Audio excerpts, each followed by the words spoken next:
Hello everybody, good evening, welcome to the United Stands. I'm Mark Goldbridge and this is your latest Manchester United news and transfer news as Manchester United agree terms with Joshua ZIRKZEE. Does this mean a deal is getting closer? We'll talk about that. Also, Fabrizio Romano and Sky saying that Manchester United, I wanted to put this in the drawer this morning, Manchester United are making contact with Lille about Lenny YORO, and it's now for the player to decide. We'll talk about that as well. We've also got updates on Casemiro. I'm going to be doing a comparison piece between ZIRKZEE and Højlund as well, comparing last season on a multitude of stats, whether it's passing ability, shots, dribbles, etc. I think it's about time we started to look at what sort of player this player is that we could be buying as well. Also want to start off the stream by saying big up Ralf Rangnick.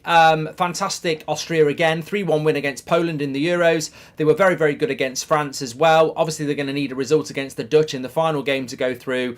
But hopefully this just sits down certain journalists associated with Manchester United who ridiculed him like he was a bloody professor or a teacher. And actually, he's a bloody good coach who knows a lot about football. I know some of these people, the way they treat people outside of Britain, it's like, you know, football stops at Dover Port. Yeah, Rangnick was never not liked by Man United fans. It was the press who ridiculed him and bullied him and made him look a bloody idiot. And, well, he's making them look idiots, isn't he, now? Because he knows how to coach a team. They were averaging around 70% possession. They're a really good team in possession.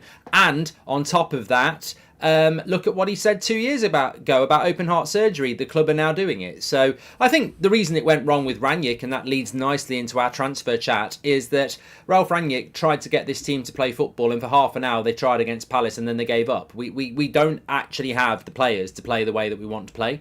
It's why Ten Hag isn't doing it yet. It's why Rangnick couldn't do it. We don't have the players with the mentality and IQ to play like Austria or play like Ajax. This is the thing. And if I had one lesson for Ineos, it would be your playing squad ain't that clever when it comes to playing good football. There's probably 6 or 7 players who can do it. There's more than double that who can't. And that's the biggest problem at United. To be fair, Ronaldo slagged him off as well, says Corey. Yeah, but you know what? I don't agree with what Ronaldo did at the end anyway with the Piers Morgan interview. I love Ronaldo, but I don't think Rangnick was, you know, really, you know, Ronaldo, I think, got that wrong, if I'm being honest. I think he was just desperate to get out at the end. Anyway, let's get into it. Austria have got the players, says True Mancunian. Well, they've got players that are willing to listen and do and work. I mean, sometimes in football, you know, a squad full of 7 out of 10s is better than a squad full of 9 out of 10s who've got an ego and don't want to work hard and are inconsistent. And I think that's what you've got. Rangnick's captain, says Leaf. Thank you very much. Okay, let's fly into the show. So we're going to talk about ZIRKZEE terms agreed. Various stories coming out this afternoon. Some from Sky, some from Italy. In Italy, they're basically saying that Manchester United have agreed the terms with the agent of ZIRKZEE, and there is an agreement in place in how to pay that commission to the agent. There are obviously a release clause there, which Manchester United are able to pay. And effectively, it is now with the player. That's what they're saying in Italy. So terms agreed with the agent and the player, and also a release clause obligation which Manchester United can meet. So that's where we are with that. Sky Sports this evening have said, well, Sky Sports chef have said, Manchester United will meet, are expected to meet the 33.8 million release clause in Bologna striker Joshua ZIRKZEE's contract. Discussions ongoing between the two clubs. It would then be up to the player to decide if they want to speak to United over a potential move. I mean, I think that Sky update is pretty, you know, bland, really. But the updates out of Italy are that Manchester United have obviously hijacked this deal that Milan thought they were going to do. They've held talks with the player and the player's agent. Manchester United have shown a deal that is agreeable to them. We've obviously shown Bologna that we can hit the release clause, and now it's up to the player what he decides to do. Now, obviously, the Netherlands are playing a game of football tonight. He's not starting. He was drafted in because of injuries, so he may not get any minutes for the Netherlands in the Euros. But the decision is now with the player. Now, over in Italy, AC Milan are apparently still confident that they'll get the player because they've always been confident that they'll get the player. I look at this now, and it's, you know, in some ways it's a bit like Branthwaite. You know, the player terms are agreed. but then it's not dissimilar, is it? Because we've agreed, we can pay the release clause. There is no release clause for Branthwaite.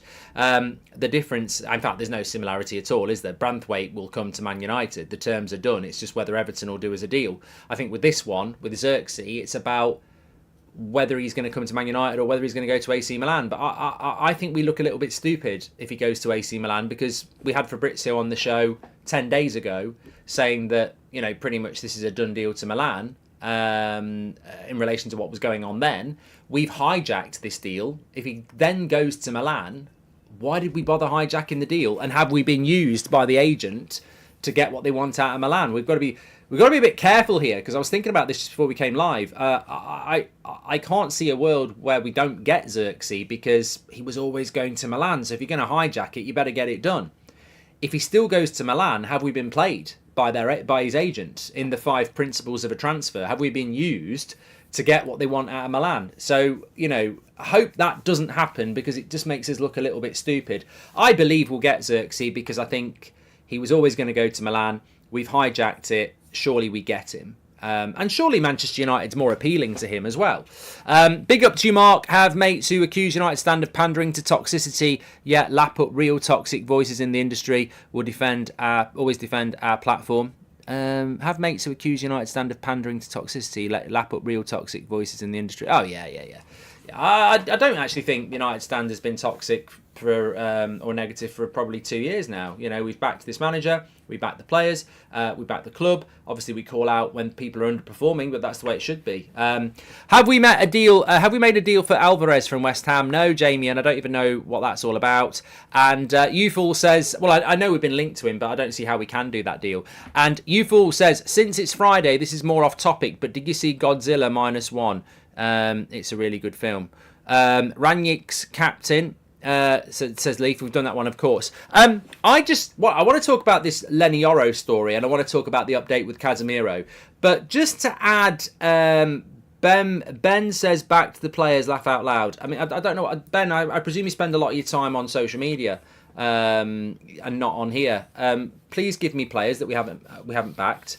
Who was celebrating Scott McTominay scoring the 2 goals against Brentford? A lot of United fans weren't. I was. Who was backing Marcus Rashford when the rumour came out that he'd been in Belfast? I think that was me. Yeah. Who's been saying Harry Maguire's been good all season? Yeah, I think that was me as well. So I'd love to know where this consistent toxicity towards players is, because you're talking absolute nonsense, really.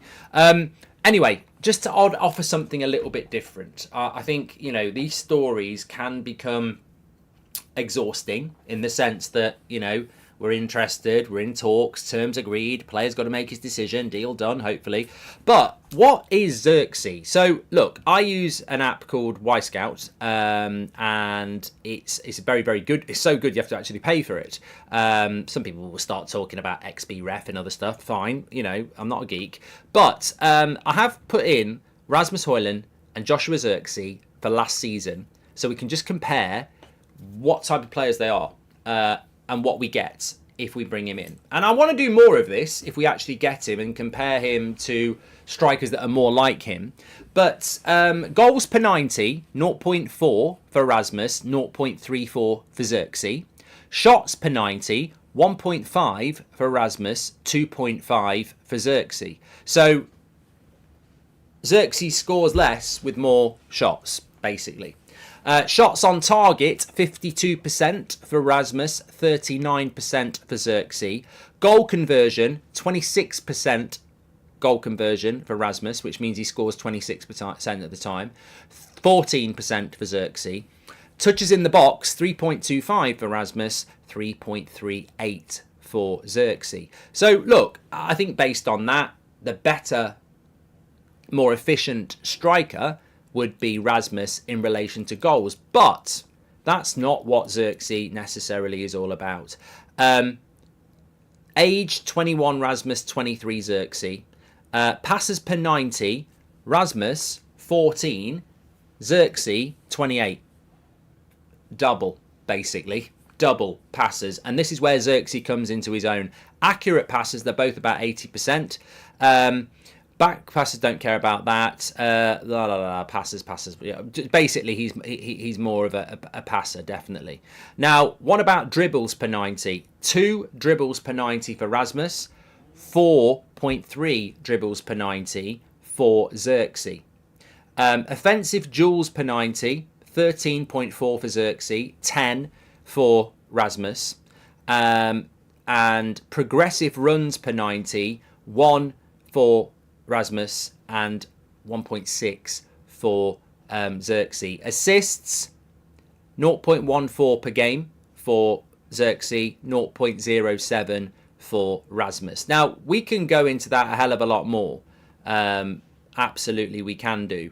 But I think what it's fair to say in relation to ZIRKZEE is that Rasmus is more of a penalty box goal scorer, and ZIRKZEE is more of a creative forward. Slow Sports News, we sort of knew that anyway. They're not similar. They're very, very different. I envisage ZIRKZEE dropping deeper, getting involved in the build-up play, whereas I think Rasmus is the guy who plays on the last man. And if you watched England last night, I think Harry Kane is ZIRKZEE, the way he wants to drop deep and get involved. And Rasmus is Watkins, who wants to play on the last man and run the channels. So I think you're getting 2 very different strikers. Now, look, there is nothing wrong with that. I mean, I would say in the balance of scales, it's sort of 50-50. You either bring a striker in who has similar traits to Rasmus so that when you take him off or you drop him or you rotate him, the team plays the same way with the striker doing similar things. Or you do the other thing where you have a striker who plays a certain way, but if you bring your other striker on, you offer something different. Now, look, 20 minutes to go in a game, Rasmus gets tired, you bring ZIRKZEE on, he's going to play probably a little bit different. But that can be quite useful in the last 20 minutes of a game, make the opposition think a little bit. So I don't think there's a right or wrong answer is what I'm trying to say. Look, it's very, very clear to me that Rasmus is better when it comes to goal scoring.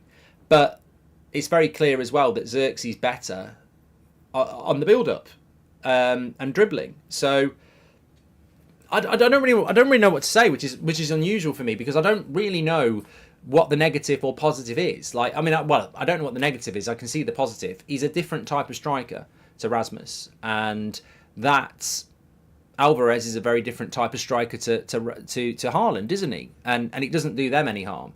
Eric says Rasmus ain't better, Mark. I don't remember anybody saying that. And you know what? It's Friday night. I'm about to watch Netherlands against France. And I fancied a bit of a grown-up conversation with the community that can do that. I never said anything about Rasmus being better than ZIRKZEE or the other way around. And honestly, comments like that just... I don't know. Somebody should create a channel for those types of morons because, in fact, they do exist. You know they do, actually. Just go and find them. You know these people who want to play Player FC, want to slag off certain players and live up the arse of other players, want to slag off the manager but apparently support Man United. You can, Eric, you will find somebody that you can listen to for that sort of shite. I'm not interested in that. We've got a manager, we've got owners, we've got players that we're trying to bring in. I want options. I want rotation. We need depth. The grown-up conversation is that ZIRKZEE would be different to Rasmus, which I don't see a massive problem with that. Would I rather someone who was similar or different? I think I'd like something a bit different, if I'm being honest, because if you is that not the point of do you go to the shop and buy yourself 3 jumpers in the same colour? Or do you get, 3 different types of jumpers? I would get 3 different types of jumpers, yeah. Why would you let an agent deny you a move you want because they aren't getting their payday? Who works for who here, says Dylan. And how excited is it to think of both strikers on the pitch at the same time? Really looking forward to next season. I don't think that's going to happen, Lee. I don't think we're going to play a front 2. I mean, ZIRKZEE could play inverted wide player, I suppose, but I don't really see that we'll use both at the same time. It sort of defeats the purpose as well, Lee, thinking outside the box. if we start ZIRKZEE and Højlund, who's the bloody bench player? The whole point is to have, you know, options off the bench as a striker. Like, we don't actually want to be starting them both, I don't think. Val Veghorst, let's go for him, says Tina. Yeah, definitely don't want to do that. Don't bring the mood down. Anyway, look, I just wanted to give a little bit of statistical analysis of the two players. Paul Taylor says, hi Mark, I'm finding it strange that we're making moves with so many players and we're still in June. So Jim seems to understand what this club needs, says Paul. In fairness though, Paul, let's not run before we can walk. Yes, I think we are working in a very different way now, but we were in previous summers doing stuff in June. It was just taking a lot longer to do it, of course. Let me talk to you about Lenny YORO. I don't really want to, but there has been an update today from two people. Fabrizio has basically said Man United definitely interested in Lenny YORO, but it's all about what the player wants to do on his side. Sky Sports Chef saying that Manchester United have made initial contact with Lille over the signing of centre-back Lenny YORO. Look, I'm positive, but you know what? If this was a Woodward summer and a Glazer summer, I would say we're probably going to get outpriced by Everton for Branthwaite. We've messed up the Gazebo deal because of the UEFA rule. Elise we've snoozed on and he's going to go to Chelsea, our rival.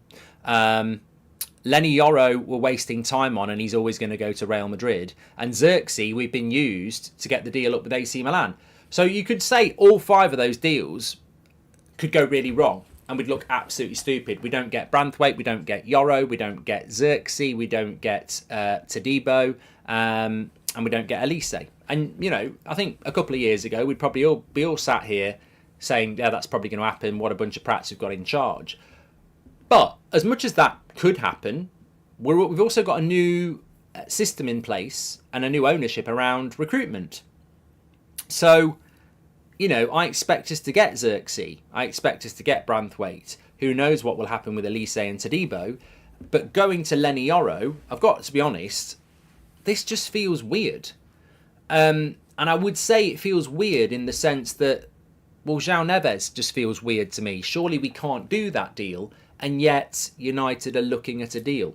And I look at Lenny YORO and I go, we surely can't do this deal. He wants to go to Real Madrid, and Real Madrid want to sign him. So what are we doing wasting our time on this deal? But when you've got Romano saying United are interested, and you've got Sky Sports Chef saying the United have made contact, I sort of start to drift away from what my feeling... And I said this morning, look, as far as YORO's concerned, it's done. It's a waste of time to even talk about it. We're just being used by Lille to bump the price up. But if we are being used by Lille to bump the price up, then that means that, you know, Sky and Romano are, you know, being used by whoever's feeding them the information as well, which could be true. But, I mean, look at Fabrizio when he was talking about Thomas Tuchel all week. But then again, we did talk to Tuchel. So I just think that I'm starting to just look at this YORO deal and say, is there something absolutely weird that's going to happen here where we can, where we actually do think we've got a chance of signing him? Because to me, it's just a big waste of time. Like, I wouldn't even be bothered. Like, he's clearly going to go to Real Madrid. They want him. They've got the money to buy him. They'll get him. And yet, we've got two updates today from sources, Fabrizio and Sky, where you'd sort of go, everybody knows we're not getting YORO, so why has it come back around again on a Friday afternoon with new updates? So, look, I don't really have a lot to add. To me, this just looks like a big waste of time. But then, is there a chance that actually this is going to happen now? Because it just seems weird that we've been with YORO. We could just be forgetting about it and moving on. And then this afternoon, we get two updates, Romano and Sky, saying that United have made contact and United are looking at getting him, but it's up to the player who prefers Real Madrid. What are we doing? You know, if we are legitimately interested, why? Why are we interested when we've got next to no chance doing it? Like Balvinda says, Romano says we are there inquiring. So I suppose you've got to be in it to win it, but as long as we assess the situation quickly and then move on, I suppose. Games are 100 plus minutes now. We need 2 top strikers, says Trevor. Mark, here's my $10 contribution for a Friday pint. We just need to get that first signing over the line and let the floodgates open. Happy Friday, mate, says Amir. Frimpong seems to only play right wing these days, says Robert McCormack. Yes, I saw Beth's tweets, and I've seen your comments in the past. I'm doing a France versus Netherlands watch along. Frimpong didn't start in the first game, but he is starting in this game, and he's starting on the right wing. I still remain convinced that Frimpong can play right back for a team in a back four and be very, very successful. People say you can't do it. Well, Trent does it quite well. I think you've got to be a very attacking side to do that, and you've got to have 2 very good centre-backs, but I genuinely think he can. I suppose the interesting thing about right-back is, look, we're not even looking at Frimpong necessarily at the moment. The update this morning was that Hansi Flick wants him at Barcelona, but he has got a good release clause, and I would take him at Manchester United. I suppose the interesting thing about Frimpong is if you buy him and you don't get Elise, you could use him as a right winger anyway. He's very, very creative. So, you know, are you getting a 2-for-1 there? Do you have a situation where you could play Delot at right back and Frimpong at right wing? I mean, for me, let me just say this. I'm not here for the debate about whether Frimpong's a right wing back, a right winger or a right back. What about the fact that he can play all 3 for 34 million quid? Has anyone figured that one out yet? You know, we need a creative winger, and there's this guy who can play right back, right wing and right wing back, and you could still pick Delot at right back and have him at right wing. So for me, it makes it even more of an open goal signing to make, because you've got somebody that can play 2 positions there, and he's ridiculously creative, and his release clause is 34 million quid. It's just absolutely obvious to be looking at that deal, especially when there was an update today that Wan-Bissaka to Fenerbahce is moving there. Anyway, whenever I go for vacation, signings happen. I'm flying to Manchester and London tonight from Dubai, says Akil. Well, yeah, you go. Get ready. Forget opinion, just saying he's playing him there, says Robert. I wasn't talking about you, Robert, in particular anyway. I was talking about the comments. Wob says that, could you play ZIRKZEE as a false 9 at the difficult away fixture? Yes. Yeah, look, this is what I mean. This is what I like about. That's why I compared ZIRKZEE to Rasmus on the stats, because in Rasmus, we've got a guy who likes to run the channels and is good when he gets service. But in ZIRKZEE, you've got somebody who's part of the build-up. So like you say, if you go away to Arsenal, maybe you don't play Rasmus and you play ZIRKZEE, who can be, you know, more in the build-up play. And as we know, one of the big problems we have with our striker over the last 5 years is the lack of creativity. So, you know, different options. What's the point in having another striker who's like Rasmus if you're not going to provide the service? Maybe if you're not getting the service in, you bring a striker in that can get involved in the build-up play a little bit more, you know? Maybe that's what we could do. What if Ineos cares about Ten Hag but also cares for the players, so they just entertained coaching change for fun, but ultimately they back Ten Hag, says Tina XP. Thank you very much for that. Could we be selling YORO the project by telling him he'd be starting, whereas Madrid he would be fighting for minutes off the bench, says Brandon. I mean, YORO's 18. Would he start for Manchester United at 18? I suspect he would, because I think he's got far more attributes that are suitable to the way that we want to play. Lee says, that's what I meant by playing as a false 9. I know, Lee, exactly. You're absolutely spot on. Let me just give you an update on Casemiro as well. This is coming from Ben Jacobs today. So he had a couple of updates. He said that Manchester United aim is to bring in at least 2 new players before pre-season. Pre-season obviously starts in July, early July. And he's also said that Al Hilal and Al Nazir are interested in Casemiro. Saudi Arabian deal makers would be looking to pay between 30 to 35 million euros plus add-ons. But Casemiro still needs persuading to go to Saudi. I actually wanted to lead on this. But I thought, you know what, it's probably not big enough a story for some people, but I knew it would be good for the hardcore later in the show. Should Casemiro stay, yes or no? If you're watching live, I've just put a poll in there. I'm going to ignore that for a minute while I talk about this.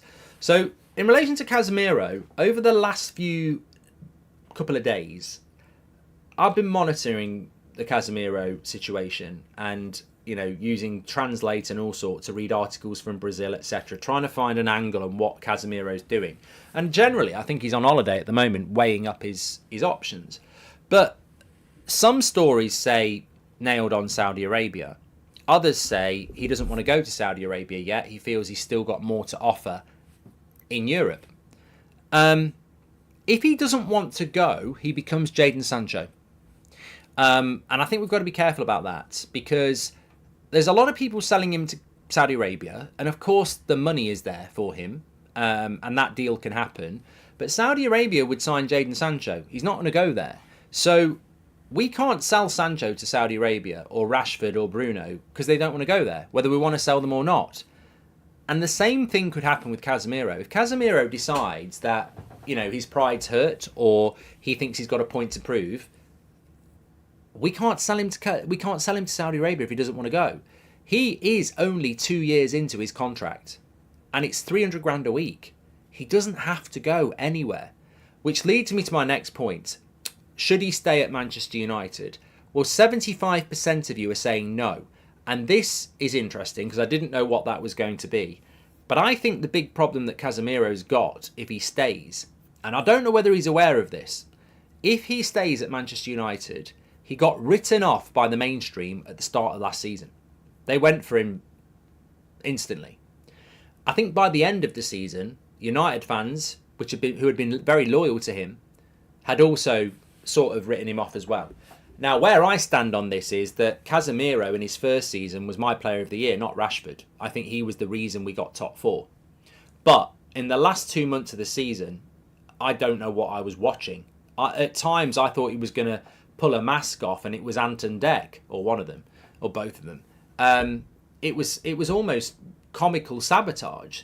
I mean, Coventry in the semi-final, one of the crappiest penalties ever. The offside trap against bloody, was it Palace? The header against Burnley that cost us a win, where he, Crystal Palace against Elise, that shit attempt at a tackle. He was absolutely dreadful in the last month of the season, and deservedly didn't start the FA Cup final, whether he was injured or not. So I think with regards to, it was Arsenal, the offside trap, wasn't it? Thank you very much, Basil and everybody else. So I think in relation to Casemiro, if he decides he wants to stay, he has got to rediscover Real Madrid Casemiro. Because if he doesn't, he's going to frustrate... Well, if he doesn't, he's going to find it's not going to be as receptive as he was when he signed. I think there's a lot of people that have given up on Casemiro. And I think staying at Man United because you think you can turn it around...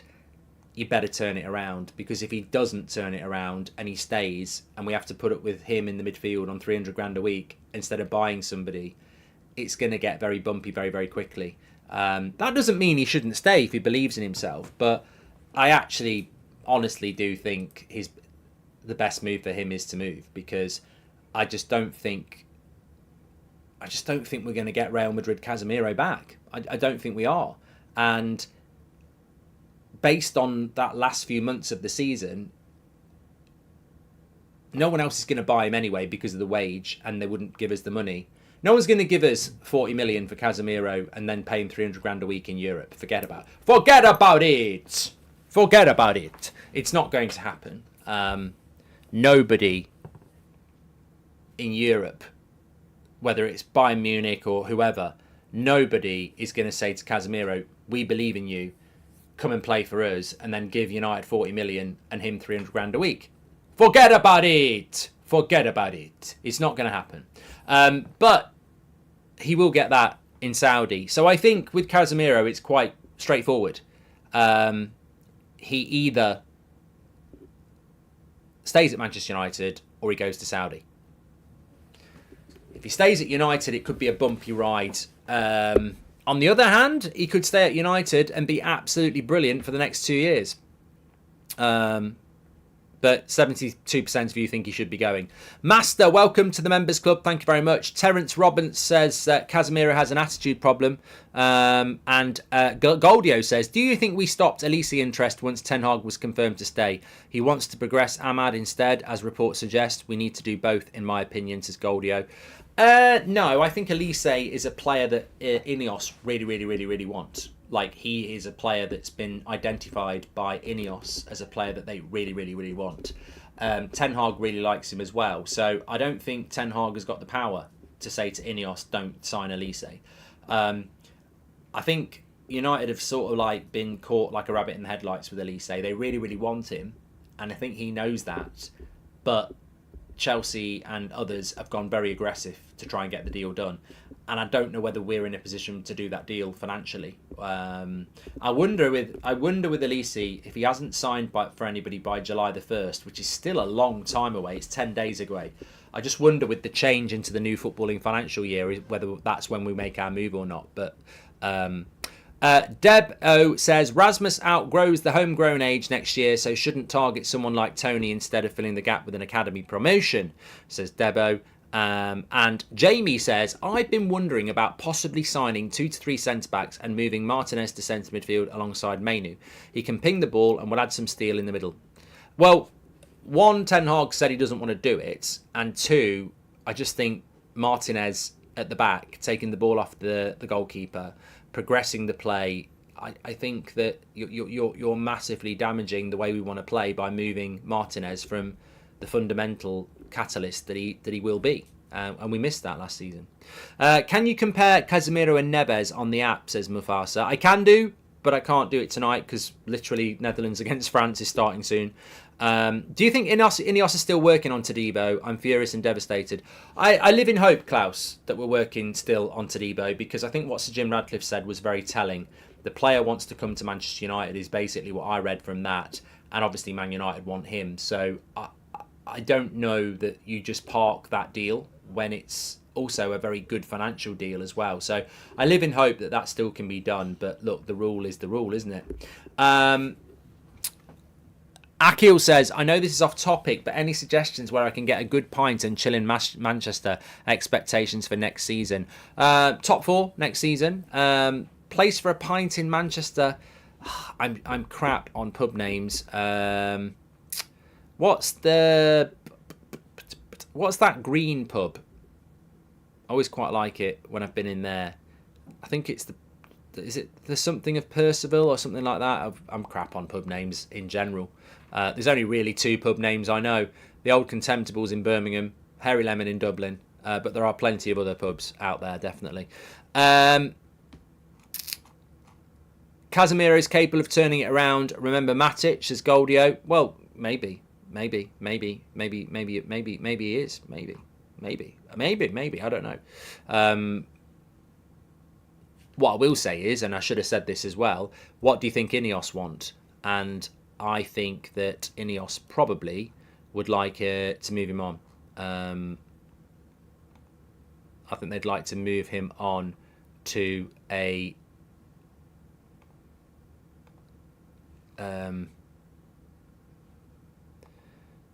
I think they'd like to move him on because of his wages, and I think they'd like to bring someone else in. That's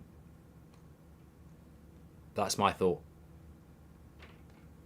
You look at Varane. I'd have kept Varane instead of Casemiro. We let him go. I've just seen Will with Thogden. Oh, God. He'd go to the opening of a packet of crisps. And Thogden.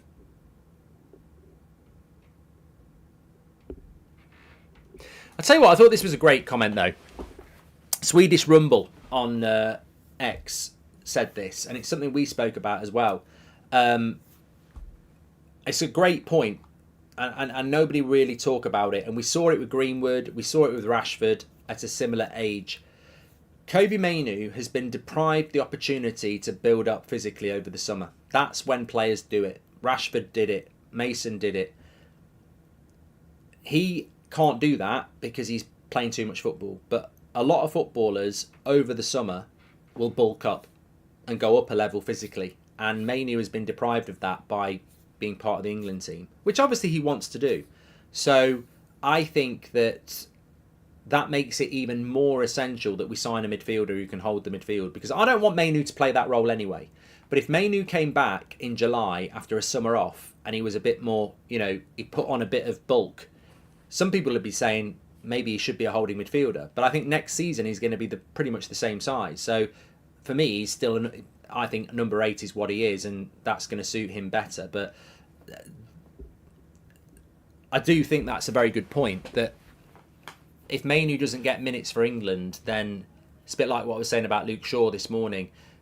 That opportunity to have a bit of time off and a bit of physicality and a bit of rest has been lost.